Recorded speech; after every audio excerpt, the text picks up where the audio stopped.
out of the 14,000, over 14,000 readings that Cayce gave, 9,000 of them were for physical ailments. And the majority of people that get involved with Cayce get involved through the physical, you see?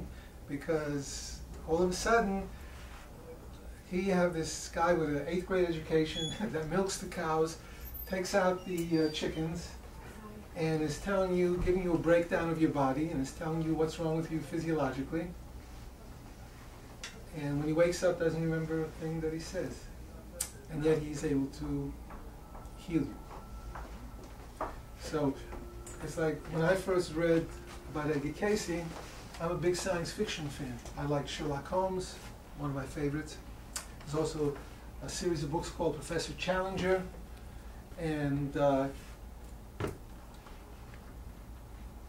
he had a section on, one of the books was on psychics and mediums, and I thought he had made it up. And then at the end of the book, he gives you a whole bibliography of all the things that I thought he had made up. He's telling you, hey, you can check it out. So, to get back to Cayce, I thought this was science fiction. I mean, when I read the biography by him, I was, you know, I'm atheist #1, scientist #2, and this is all, this is not, I mean, if this guy was everything that they said he was, why aren't people beating down the doors, right? Even when he was alive, why isn't everybody going to him to, and they didn't. They actually did, but that was at the end of his life. That was when they had an article in Coronet magazine. How many of you are familiar with Coronet? There was Reader's Digest, Coronet, Life, Look, you know, they had those, and they did a spread on Cayce, and that was during World War II, and then all of a sudden he started getting sacks of mail from the parents of soldiers who were missing in action. And because of that article, and because of all these sacks of mail, he started giving between 8 to 12 readings a day instead of 2 or 3, and he got sick. Actually had like a stroke, and the reading said to him to stop doing what he was doing, or he was going to kill himself, and he didn't stop, because big heart, he just felt that he had to help these people, and that was really the cause of his death. It's because of that.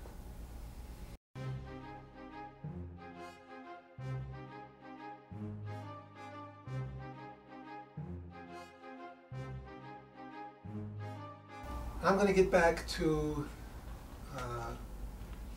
Cayce's story of creation, which is where Christ begins.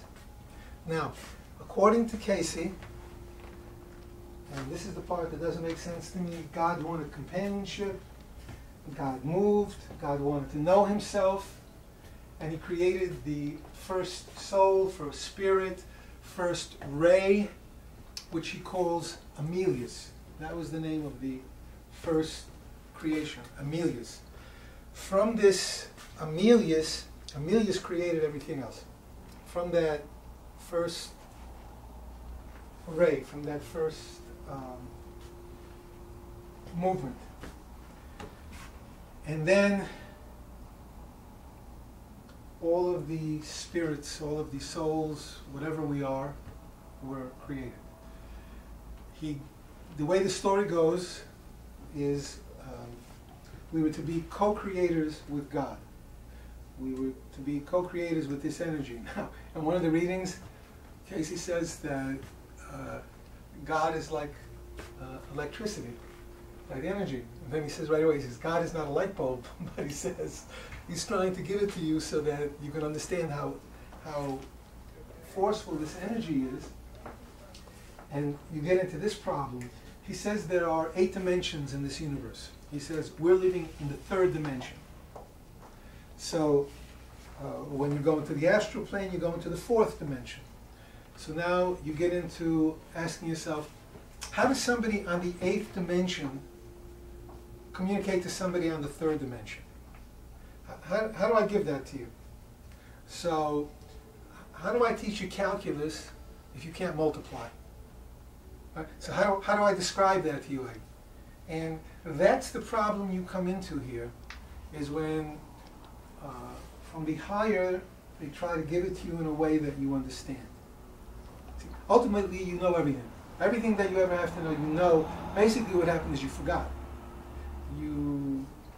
We'll get into how that happens, how we forgot. But that's why some of the language with Cayce is very difficult, because I think he's trying to metaphorically or give it to you in a way that you'll get it, even though that's not it. How many of you are familiar with The Power of Now by Eckhart Tolle? That's my second favorite book. First favorite book is There Is a River by Thomas Segru. That's the biography of Edgar Cayce, which I think is the best biography out of all of them, personal opinion. I've read them all. But he says all of these, these words, these phrases, they're signposts. He tells you, even in the book, don't get hung up on the words that I'm saying to you. Don't get hung up on these concepts, because that's not it. That's as close as he can come to helping you to understand what he's talking about, but that's not it.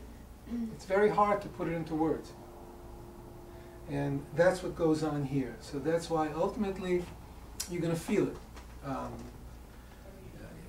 Your intuition, that's how far we've regressed, that I have to use my intuition to be able to feel my spirituality, as opposed to it being something that I am, that we all are, that we're all spiritual beings, but we forgot. This is like mass amnesia on the largest scale that you can conceive of, and that's what this world is all about. Indians, they call it Maya, the illusion. It's not real, but we've created it.